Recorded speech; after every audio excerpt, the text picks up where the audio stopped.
Hello there, friends, and welcome back to SADPP, the South American Dota Pro podcast. We've got episode 11. No guest today, just a little bit of the roots. Zyori and Bowie talking about the major and various other updates. It's been a little while since we last talked. We've had a pretty intense set of episodes, Bowie, with a lot of drama happening in the space. I'm excited just to sit back and chit-chat about all the epicness that is Thunder Predator tearing it up at the major right now, bud. Dude, I am so happy. I mean, we talked about this the entire season, right? Like, it would be awesome if the SA teams did well. So, maybe we get more slots. Maybe we just get more eyes interested in the games. Mm-hmm. And I think we're definitely going towards that direction, which makes me really happy. Me too, man. It's like this. So covering that first DPC season was so much fun. I feel like I'm connecting with these South American players more than ever before, empathizing with the storylines. I want to see these guys turn up on LAN. And, it's been tough to watch all these games live with the Singapore major being completely inverted from our America's time zones. But I woke up today and saw that Thunder Predator is 8-0 in the group stage. We got to be a little careful too, because this podcast is going to come out today. They might bomb out in day 2 of the group stage. So, we can't overhype them too much, but they are the only team undefeated in groups right now. They've taken out Aster, Alliance, Quincy Crew, and Liquid. That's a pretty impressive set of teams to go convincingly 2-0 against. Mm-hmm. Yeah, I think the convincingly is really important because those games were stomps, dude. With very few exceptions, I think they just marched towards, they just walked on top of a lot of those teams. And I guess what I was expecting was Beast Coast doing that. So the fact that Thunder Predator is the one doing it is it's pretty cool. It definitely shows that there's more talent than just Beast Coast, because everyone's saying, SA is the new NA. We have Beast Coast. Everyone else is not really that good. So I know that maybe Thunder Predator might not get top 4. Maybe they just bomb out top 12, top 8. But I think they already proved the point. They're definitely good enough. Absolutely. And I guess worth making a note, it's probably common knowledge at this point, but Beast Coast, they had their bubble was breached. So I think it was Stinger was the original source, and then the other players were near him. So even if they were able to test negative to get on the flights, they were concerned with incubation periods that maybe others had been infected, and the only safe maneuver was just to say, we can't go, we're staying home. So Beast Coast dropping out, I mean, that was also a big blow. We've got one team representing South America now in this major. So a lot of pressure on Thunder Predator. I guess, how much of their current run do you chalk up to Thunder Predator performing well versus these teams not being prepared against Thunder Predator, right? Because you and I were talking in the pre-show, in the past, teams have said, we didn't watch any of Beast Coast games. We didn't think they were that good. So that makes it easier for Beast Coast to explode at the beginning part of a tournament. Was that TI9 when they made that run? Am I remembering? Yes, it was TI9. Yes. You mean Beast Coast, right? Beast Coast. Yes, Beast Coast. Yeah. So, are we getting more of those vibes here? Are teams just not prepared for Thunder Predator, and that's why they look so good? Or do you feel like Thunder Predator are actually stepping up here? So, I mean, the major has a lot of teams, right? So it's not... there's a very low chance you're going to be able to prepare for everyone. Right. And I'm pretty sure Thunder Predator was not in the priority list of a lot of those teams. So fair. For sure, part of the issue comes from them not preparing. But I don't think you beat teams like Liquid and Quincy Crew 2-0 like that with only lack of preparation as an excuse, Mm-hmm. So I would say maybe 60% of the 2-0s are part of the lack of preparation. But I feel like they're just really good. I think they're really good and they're really confident, and it shows from the games that they played. They have no fear. Mm-hmm. It definitely reminds me of Beast Coast, the way they played the TI9 run. TI9 run you mentioned. Well, and one of the things I've heard multiple analysts talk about is this dynamic of North America specifically, but it's also a truth in South America. The Americas prioritize lanes, right? That is was it Saberlight that came into North America? It's like, Jesus, I can't believe how much people are prioritizing these lanes. And I don't even get to play Dota. It feels like we lose in the first 10 minutes because they're all in on securing the lanes, then riding that momentum.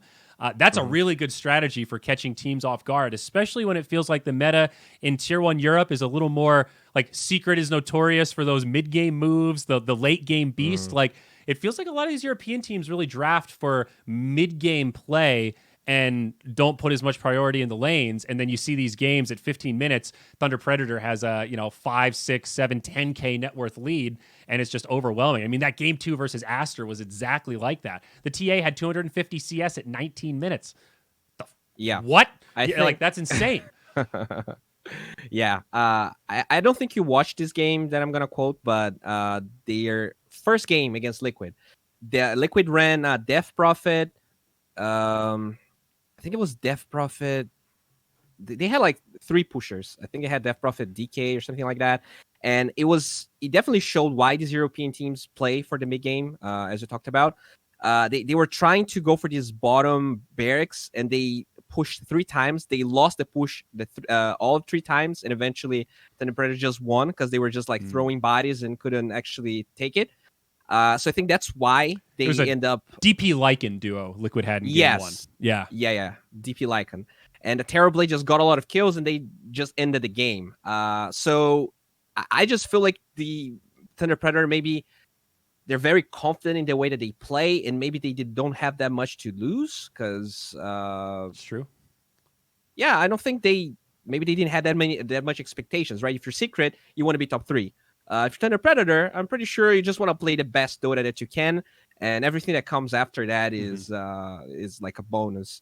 Yeah. So I just feel like they're playing with no fear, and it helped so far. So definitely we'll see how they keep that going. And you are right. I watched the 3 of the 4 series. I did not see the Liquid series. I caught Quincy, Alliance, and Aster. I watched the replays this morning.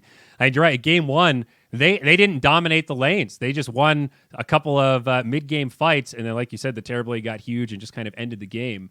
But like watching the Aster series today against Thunder Predator, one of my subscribers was sort of joking, I wonder if Aster is kind of tilted coming into game 2, right? Imagine this mentality. Your team Aster, you're up against Thunder Predator. You expect them to be this garbage South American team that you're going to run over. You haven't really done that much preparation. And then game 1, it's a 50-minute, I wouldn't call it a blowout, but the position 1 Ursa on Thunder Predator went 18-1, so pretty convincing win. Never really a moment when that Ursa was not having an amazing game, and he didn't do anything crazy either. He just went Battle Fury, Blink, into a Basher, into a BKB rather, into a Basher, into Abyssal, then the Swift Blink, like textbook Dota. Nothing unpredictable, but just really crisp gameplay, no overextensions. You come into game 2, first thing that Aster does is Lanham feeds under the tower of First Blood with position 5 Abaddon. And I wonder how much of that psychological element does play a role. Like if you have those mismatched expectations, then you get rolled in game 1. Is it even harder in game 2 when you feel like, I don't know, your expectations don't meet reality, I guess, right? It's a tilt. Yeah, I think there's definitely, I think some teams are more prone to that sort of thing than others. But watching that game, the game 1 you talked about, I wouldn't be surprised if tilt was a factor. And I think the amount of games might be another thing that play to their strength, right? A lot of players were complaining that 4 BO2s in a row was a little bit too much. Yeah, not sure how you feel about it, but at the same time, you have this COVID thing that you have to handle, right? Yeah. So I understand where the tournament organizers are coming from too. It kind of cuts both ways. It's like in COVID times, things are really hard. So I understand the temptation. Like we want this tournament to be as few days as possible, but still maximize the amount of games because we want people here on land for the shortest amount of time possible. Totally get that logic. I can't even really fault it. But you're right. What the end result is that teams don't get that same amount of analysis time in between matches to really go back and look at replays and say, oh, this is clearly what went wrong. This is where our strategy failed. You kind of have to do it on the fly and just jump right into the next game. That's hard. That's like up in the skill cap compared to the lands that we're used to. Exactly. Yeah. Well, I don't know. I'm just really happy with the way you glowing, dude? is doing. Dude, I'm the only thing not glowing myself right now is the fact that Beast Coast is also not there. Right. Can you imagine like 2 SA teams in top 6 Like that would be even top 8. that would be I mean, incredible. that's a hell of a run Yeah. right there for a Yeah. region that, unless you were watching our coverage, you're probably not that invested in it. One of the other things I noticed about Thunder Predator, their drafting style seems to have improved a little bit since we saw them in the DPC league. And I don't know if you caught like some of the nuances, but in the series against Aster, they played mid Nature's Prophet in game 1. They last picked it for Leo, absolutely dumpstered, right? He's moving around the map. It's the classic mid Nature's Prophet you'd expect. Feels like he's everywhere. Super oppressive, rushes the Orchid, helps take over the game. Game 2, they picked the Prophet early in the draft, so naturally you're thinking, oh God, this Leo Prophet's going to be really hard to deal with. And then curveball, it's not the Leo Prophet. They picked the TA instead. Like, I saw that draft and immediately thought, yo, Thunder Predator's playing mind games right now. Like, they are playing Dota and poker at the same time, where they are bluffing in these drafts. They're forcing teams to think one thing and then consider another. Like, they are a hard team to draft against right now, I think. They've shown a pretty good amount of hero diversity and even diversity of heroes in different roles in the hands of different players. Like, they played a 5 Mars yesterday. They played a 5 Tide Hunter yesterday. And even with Wraith King, right? In one of the series, was it the Quincy Was it Cruz? offlane? No, they played one Wraith King both games against Quincy Crew, but game 1, he went for Armlet Radiance, and then game 2, against the Medusa, he was like, nope, Midas Radiance, and just out-greeted the Medusa, just straight up got the farming tools. Like, even game to game, if they're playing the same hero, they're still switching up item builds, reacting to what's happening. Like, they're getting away from this cookie-cutter Dota, and they're playing in the moment, and it just feels so fucking good to see, dude. Like, that is peak Dota right there, you know? Those little nuanced differences that have a huge impact on how the game transpires. I think if you look at MNZ, their carry, he played 3 Wraith King games, but besides that, I don't think he repeated a single carry hero. Maybe he played 2 Ursa games. I think he did play 2 Ursa games. I'm pretty sure. Yeah, but he played like Weaver, Terrorblade.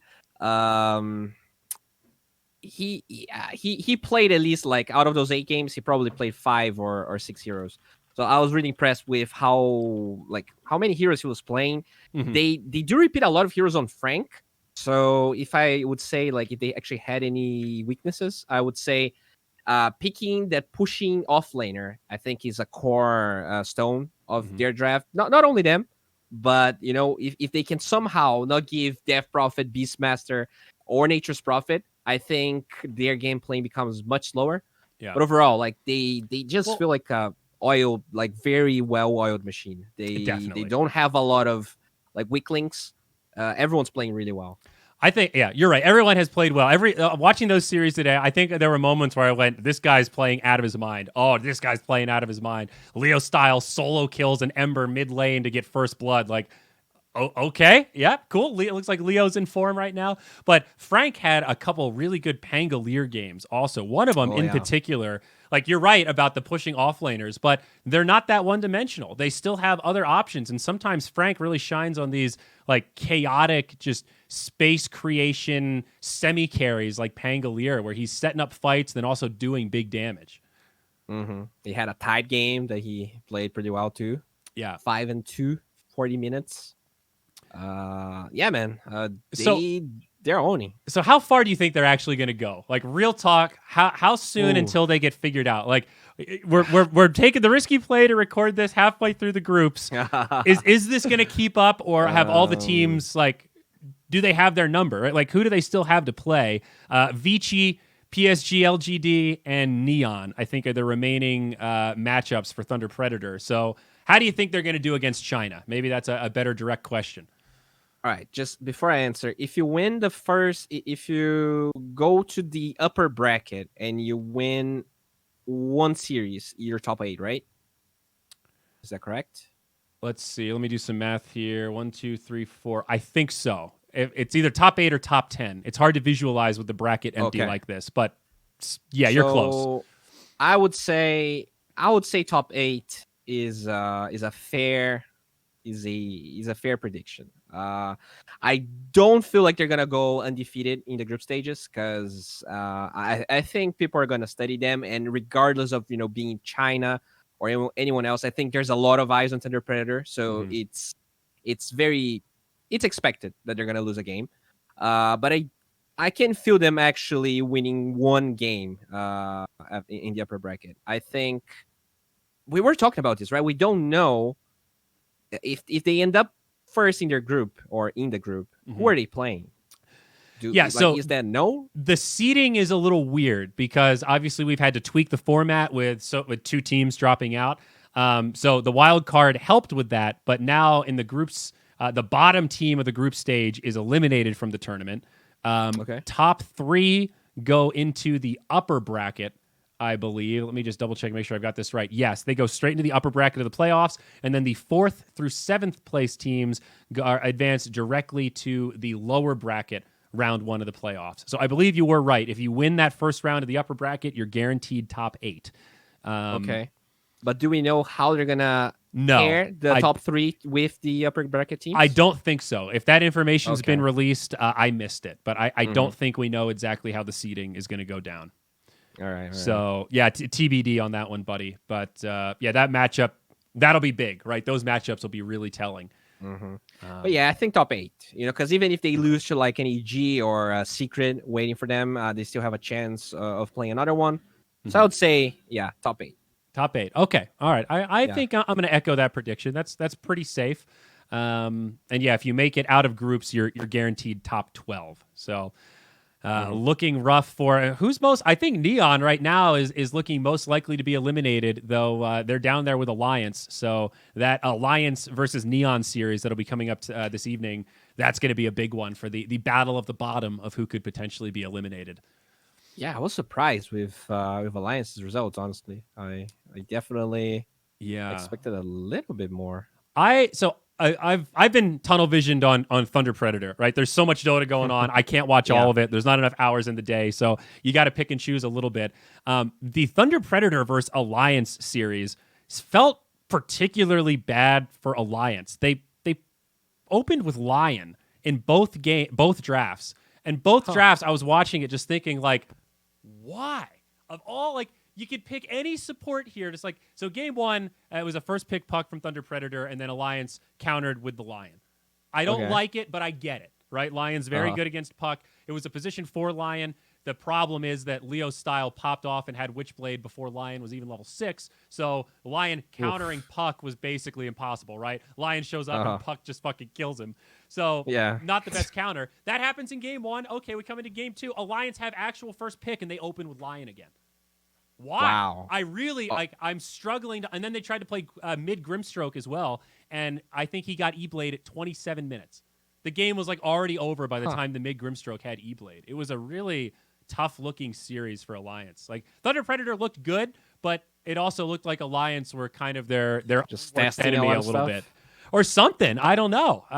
It just didn't. Because you said they played Offlane Alchemist too, right? Was this game that was 1 or that was two? game 1. They had S4 Alchemist and they had Nico Baby Monkey King. So they did that like OG potential strat where the Monkey King goes for the Maelstrom first item. He gets pulled the Aghanims like ASAP at 15 minutes or whatever once Alk gets it, and then he just rushes BKB. Once you get the BKB, you're like plus 5k net worth over the enemy carry, who's also been farming well, and then you take those big team fights and run down the game with this fed Monkey King. But it just didn't work. Like there was an Ursa on the enemy side, and the Ursa just ate through the Monkey King. Turns out BKB is a useless item against Ursa.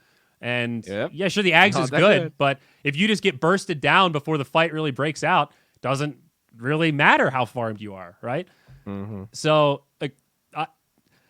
it seemed like the strategy from Alliance was fair, but Thunder Predator had that number. It seemed to me like Thunder Predator was really keen on the timings, and right as Alliance were looking to set up that, okay, this is our power spike, this is our time, Thunder Predator were already controlling runes, had a smoke ready, and smoked into Alliance as the BKB was like, well, actually, no, I had that wrong. I'm sorry. Thunder Predator did lose a fight against Alliance, but then immediately after, it was the 9-second BKB charge where the Monkey King just got completely obliterated. So the power spike, simply put, just didn't feel big enough with this position 3 Alchemist pooling Aghanims.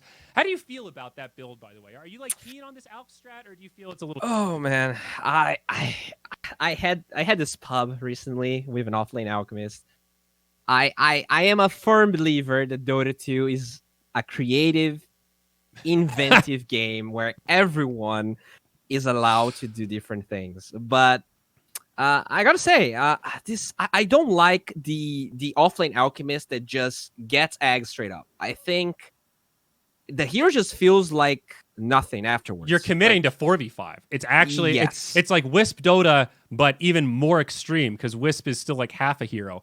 Alchemist with a blink dagger and phase boots at 30 minutes is literally not a hero. I don't think he don't does have anything. a hero that just like forces high ground. Like if you don't have a Lycan, a DP, something that really forces the high ground, I think it's actually really bad. I prefer the offlane alchemist that gets like blink solar crest, and then you start giving the eggs after 25, 30 minutes, where like you're actually a stun that can do something. Yes.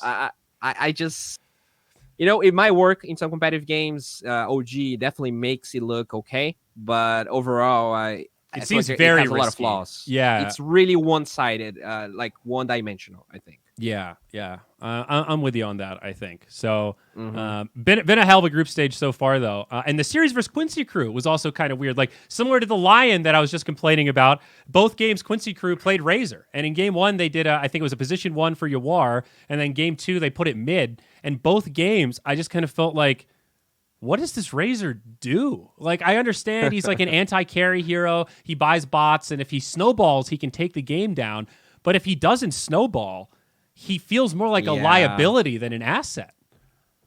He's a really weird hero. I feel like Razor can work. I really like Ag. I actually really like Ag's Razor. I think it's an under purchase item. Oh, I don't think they got Ags in either game. Yeah, it really helps you push, and it's just like really strong in team fights. But if you don't really have a hero that you lane with the Razor and crushes, so like if you're Razor versus a PA or Razor versus an Alchemist that like cannot even CS, with the Razor, I think you lose a lot of value from the hero. It's obviously good, but it's also like one-dimensional. I think it doesn't push well, it doesn't gank well. It doesn't do a lot of different things. Yeah, absolutely. So about the major itself, though, did you notice that in the client it still says that it's $1 million prize pool for the major, but no, I didn't. In the description, it says 500K, but like in the big bold text, when you look at like the replay breakdown in the client, it still says $1 million.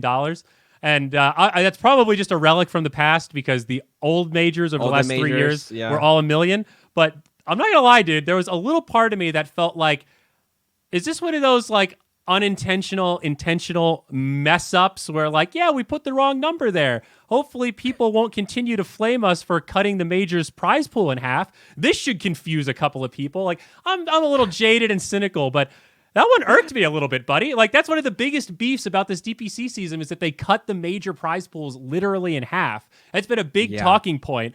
It stood out to me a little bit. That's all, Yeah, that's weird. I'm sure it's just an error. The janitor could have fixed that if if they really wanted to. So I think maybe not enough Reddit posts were made about this yet. Right, so. right. Good old Reddit.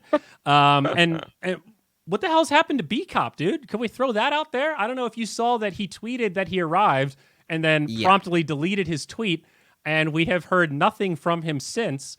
I hope everything's okay.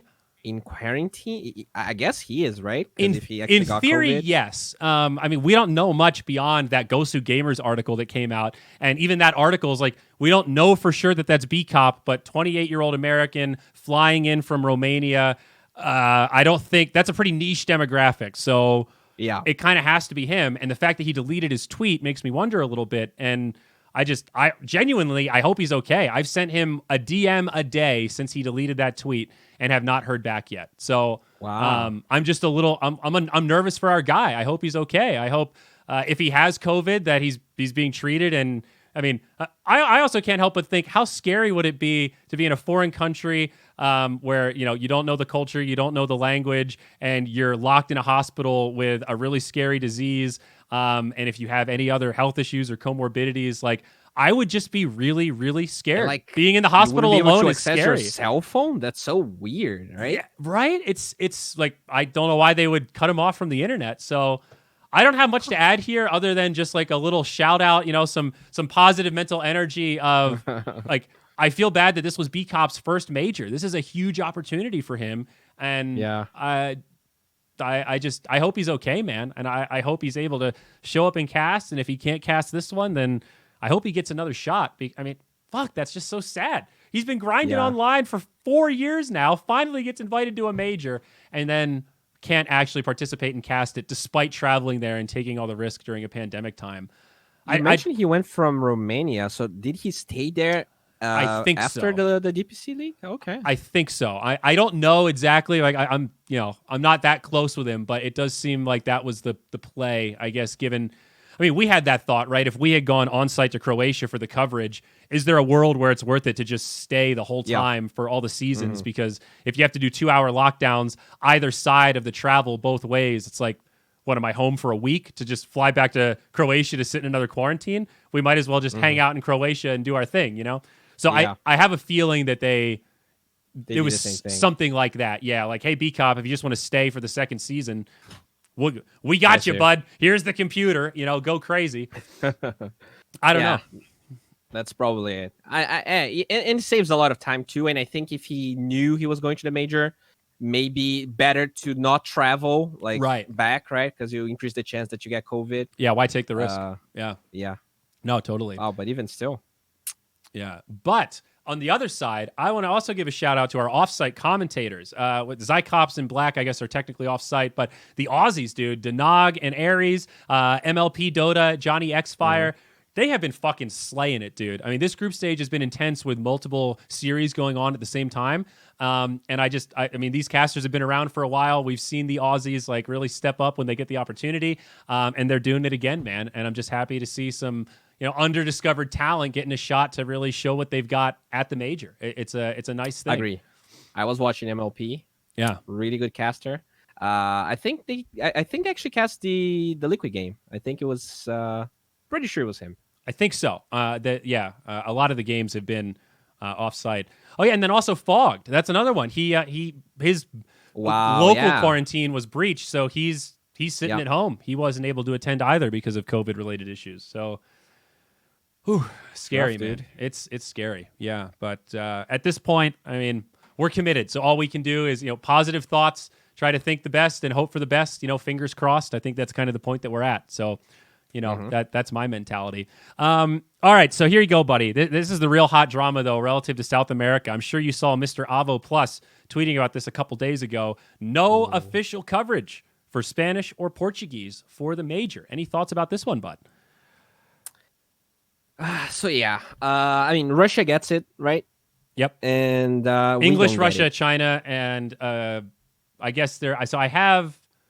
On Wikipedia, there are Portuguese commentators listed, but I think it might just be like, hey, we're at home covering this on our own. I don't think they're official casters that are like being paid or not. I guess I don't know exactly. But yeah, and I know Avo was frustrated because... I'm almost certain they're not being paid. Yeah, I know Avo was frustrated because he felt like, hey, we're willing to do this. Like we're used to just having to cast for free and represent our region. We're willing to accept that. But can we at least like get in the lobbies or like get an exception for this 10-minute delay so that our viewers can actually enjoy the games without spoilers? Like, I think they had a series of very reasonable asks where if you are the premier coverage for, let's say, Spanish, a language that doesn't have any official coverage, maybe we need a middle state. Like, you're not just... Community guidelines aren't really fair for those people, right? Community guidelines are designed for the Gorks of the world. Like if you and I want to, what Capitalist is doing, right? That's what the community guidelines are for. What we're talking about for like Mr. Avo Plus and those guys, that's like you're representing a whole region in terms of coverage. And we all know that there's a limitation on lobby slots, right? There's up to 6, so you can have it in most 6 different languages. Usually one's reserved for production, all this kind of stuff. Which, by the way, let's be fair, it is probably very easy to fix if Valve really wanted to, right? That's probably true. I'm pretty sure that is like some bits and bytes that you gotta... As a middle ground, it's like, hey, just let us be the unofficial, official Spanish casters that can at least cast without being spoiled because we're stuck behind this delay. I think that's a fair ask. I don't know if you agree, but that made me a little sad. Yeah, man, because like... If I understand, majors are really expensive. Paying for more people to do the work, it is probably very expensive. So if you're not going to pay for it, I think it's fair that they get this exemption. I think meet them halfway. It's the least that could be done. I think there's more that could be done. Yeah. Definitely. But with the current status quo, I think that is very fair. I don't see a problem with it. Yeah. And I based on Avo's tweets, I think some of the things that he was frustrated about was that this wasn't even acknowledged, right? We're one day out from the major, and we still don't know if there will be official coverage. Like, that's frustrating because you don't want to invest your time, effort, money into making a little, Spanish hub or whatever if there actually are official casters and you just aren't privy to it. But without that information, you can't really make a decision either way. So you're just sitting in limbo like, hello? Is anybody listening? Does anybody care? Hello? We have a lot of fans over here that would really like to watch some of these games. And it is, as a third-party observer watching that on social media, I feel for Avo and those guys so much. It's just, just tell me one way or the other. Are you doing it or are you not? So we can decide. Not knowing is the worst of all worlds. Exactly. I agree. South America getting the heel like usual, buddy. At least we have Thunder Predator to forget about those things. I'm not sure if you saw Swaddle's tweet. He was complaining the same vein as Avo, but he was talking about, I guess he was being a little bit more edgy with what he was saying. He said that I guess everyone in the Dota sphere was hunting down the SA players that were racist, but at the same time, they wouldn't address like problems. So like we're a part of the community when we do bad stuff, but we're not a part of the community when like we need official cast. And I think he went a little bit too far with the way he actually said things. But I understand where he's coming from, and I think this tweet from 18 hours ago. Yes. There is right now like 50,000 people watching Thunder Predator because there is no official ES broadcast for the major, and apparently no one gives two shits. But yeah, let's keep acting like we care about the SAC next time a player says a no word when they're angry. Sad face. Watching Thunder play on community broadcasts, by the way. So he means like there's 50K people watching on like scattered about just random small streamers that are covering it. I think that's the point that he's making. Yeah. And that like he thinks that's fair. I don't think like using racism as like is that at me? Is that tweet like a poke at me as the racist caller outer, or is he just kind of saying in general? He might be saying in general. I mean, maybe it's gonna both. be like you're inevitably gonna think about yourself because I mean, I'm not hurt by it. I think it's as I said before. That was not an easy thing to do, right? I felt guilty about it either way. I feel guilty seeing racism and just going, that's someone else's problem to deal with, and I feel guilty calling out South Americans when there is a clear cultural difference. Let's say it's not 1-to-1. I felt like it was a bit of a lose-lose situation, so we kind of just navigated it the best we could and tried to turn it into a more positive message as best we could. But I mean, I still don't feel good about it. I still feel a little guilty that. And it's not like you're the responsible person for actually bringing a Spanish cast, right? Yeah, so like exactly. I do see where he's coming from. That it's like easy to point out negative stuff and like it's not sexy to like call out the like there should be a stream for this. So I do think that's fair. It's just shitty. I guess I don't know where I'm going with this, but I felt bad. I really hope people don't think that I got some like sick, twisted pleasure out of seeing like a Raytaste get banned from an event. Like my angle was more, I'd rather talk about this now when DPC isn't on because I don't want to see a Raytaste get kicked out of the fucking DPC for shit like this.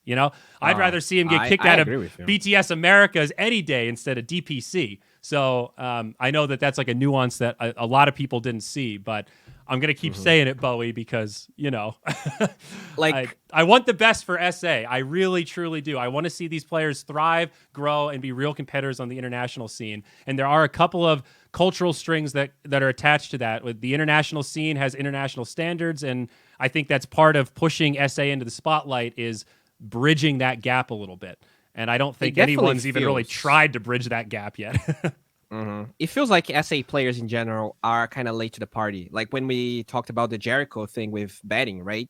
A lot of managers didn't know that just chit chatting about how scrims are going could be considered like a problem. So yeah, keep it close. I'm glad that the whole Redis thing didn't happen during DPC. So at the end of the day, I think Same. yeah, he got banned from the BDS tournament, but come Suspended. on, Yeah, suspended. Yeah, one event ban, not a BTS ban. When you say ban, it sounds like he's true, banned true. from BTS. No, just that it's one. It's not like season 5 of BTS Americas. That's all. His second chances are on the table. He will be there for future events. We have to keep that in check. He's not banned like when we hear somebody's banned from Twitch, right? Yeah, true. A small nuance there. Sorry to jump all over you, but nah, no problem. As you can see, I've been spending too much time arguing with people on Twitter and Reddit. Nah, I mean, I think these discussions at the end of the day are valid and they're healthy. I think the only like if we don't talk about it, we're not going to advance. I think Avo talked a bit about it, right? Like if we just bash people saying, "Oh, you're racist," we don't really fix that much. So as long as we have healthy conversations about how we can move forward, I think we're already in like a better spot than before for sure. Yeah, got to focus on being constructive and making a better future, I think. But yeah, I'm with you, buddy. This is a really exciting time to be a South American Dota fan. A heartbreaker that we don't have 2 teams represented, but amazing that Thunder Predator's done this well so far. I don't expect them to win out and go through the entire group stage undefeated, but as of right now, I'm very cautiously optimistic that Thunder Predator will make that top 3. So we'll see them seeded directly into the playoffs and basically take that seat that Beast Coast qualified for. In the DPC league in this first season. So that alone to me is like, that's a pretty cool little storyline, that we lost the playoff team, but we still had the other team step up and make it. That's fucking awesome, dude. That's South America. Take the shackles off and these players can actually shine on land. Give them a good internet connection. Get rid of the ping disadvantage. Give them a computer with 60 FPS, or I guess at this rate, we've probably got 120 hertz, 120 FPS. Pretty sure. I mean, they're getting spoiled, dude. Like when you look at Beast Coast, right before they went to that first minor, all of those players, they were not accomplished at all. But just the fact that they went there, they started getting confident about their skills, and then they went for other events. They just grew so much, and I'm glad that Thunder Predator kinda got you to do the same thing here. I really expect a lot from them in the future. And as a Brazilian, I gotta say I'm a little scared for our chances in the future, because like you learn so much going to a major like this. Yeah, and they're gonna feel so good about themselves afterwards. I think it's gonna be really hard to beat Beast Coast and Thunder Predator in the division 1 of the next season. Yeah, no, I know exactly what you're talking about. These are the kind of matches that give you that invaluable experience that the teams sitting at home right now are just you can't. It's like that ego boost that you cannot get it anywhere. Yeah, it's incredible. 100%. All right, man. Well, I think that wraps up most of the stuff we had on the docket today. One little PSA to throw out there, though. The qualifiers for South America Season 2 of DPC. The opens are already underway. I caught wind that 0900 were playing, but had already been knocked out. So that's a potential upset. I don't know what would have happened if they qualified again anyway. But that was sort of an interesting data point. If they played with the entire with the full roster last time? I do not know.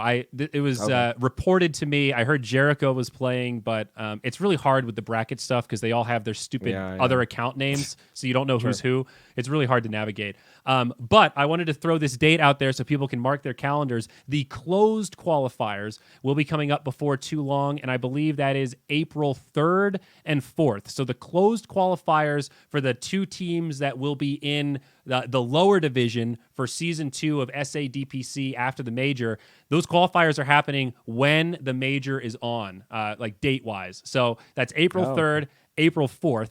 And I'm going to be planning on casting that on my Twitch channel here, twitch.tv/ZyoriTV. So we'll have at least some coverage for the last couple rounds of like the closed qualifiers after we get out of opens. So looking forward to that. Yeah, excited to see what we got on the docket for the next season already. Feels like we're getting ahead of ourselves because the majors like just started, but It's efficient here in Dota. You know, it's all moving at once. True. So, are the games gonna clash, or I guess there might be a clash at the end, right? Yes, exactly. There could be some overlap. The South America stuff starts, I think, at 2 p.m. Pacific, and I think it's 2 best of 3s per day. So Okay. minimal overlap, Yeah. but if we have 2 long 3-game series, might cut into the opener for the broadcast. So I guess more important, they're happening on the same dates is maybe a better way to frame it. We're not waiting for the major to end before we start the qualifiers. Like the opens are going on right now. I actually remember a really important thing. Did you know that Incubus actually, I guess the Incubus players that are not with the Incubus org again, they got their slot back? Were you aware of that whole thing where they lost their slot to the Incubus org? So yeah, this was the one that was like it sort of billed as almost a mistake, right? Where the org had the slot, they left the org thinking that they could just put their new team in the slot, but it was accidentally locked. So that was manually fixed on the back end. Mm-hmm. Okay, so they are now playing the PC again because they would have to qualify if they didn't. When I saw that tweet, I was actually just like, there absolutely has to be a way to fix this. Like this would be the stupidest way for a team to get removed from DPC because it was truly just like a logistical accident. The most SA thing I've ever seen. Like SA teams never done that. Like the manager doesn't know how that works either, so they just get kicked. They kick themselves out of DPC by mistake. Like what the hell? Yeah, dude. How's that even possible? No, that one was a heartbreaker. I definitely had that moment of like, I really hope this gets rectified, or else I will be calling this shit out like crazy. Players get the slots, not orgs. Holy shit! I hope this gets fixed, and I'm super glad that it did. That makes me feel really good. Mm-hmm. One less thing we got to put on Twitter, man. My God, I'm getting tired of the call outs. I tells you. Yeah, dude, come on. I got to slow it down. I don't know what it is. I don't want to be the SA court guy, the judge of everything.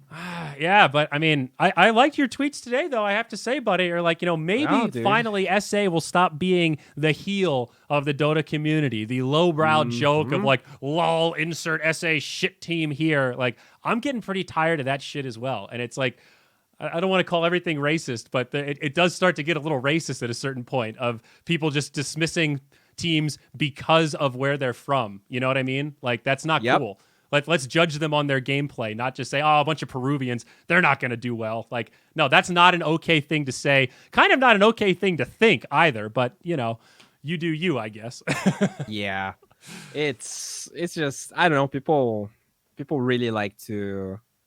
It's just like easy jokes, and that's like people are not. Sometimes they're not even racist, right? But they saw someone say, "Oh, Peruvians are bad," so they just go lame. in there and they're like, it reminds me of like women in the kitchen jokes. I'm like, that's not even a joke anymore, dude. It's been played out since before we were born. Just move on, find something else. It's not a joke. It's just hurtful now. Yeah, I agree. I hate that really lowbrow, like lowest common denominator stuff. Like it's a meme, but it's like a really shitty meme. I want the meme to be South America shows up on LAN and surprises people for underestimating them. Like I want the meme to be SA are contenders to go top 8 every single fucking major. Same for NA. Honestly, our brothers up here in NA, it's the same thing. It's this unfortunate, like, oh, outside of EG, they all suck. It's like, no, Quincy Crew's pretty fucking good. And even with a stand-in, Pelosin playing instead of MSS, they still look pretty fucking good. How about we stop with this like regional bias shit? It's like EU versus the world. I really hope this major shakes that up. Even for SA, right? It's in our best interest that NA grows because a lot of the screams are actually an ASA. So I am dying for Quincy Crew to actually get an org. Like, come on, those guys are so good. I really hope they actually get a good placement because I want to see Lelis fly. Dude, me too. I was watching the Quincy Crew versus Thunder Predator series, and I was trying to watch it from your perspective. Lelis versus the Peruvians. Who do I cheer for here? The South American pride, or is Lelis literally the only Brazilian playing in the major? Yes, I think so. So is there a country breakdown here? I'm gonna have a look-see. Yeah, I am 99% sure. Yeah, there are a lot of countries that only have one representative. But Lelis is the sole Brazilian, dude. The Brazilian hope. Wow. The Brazilian hope.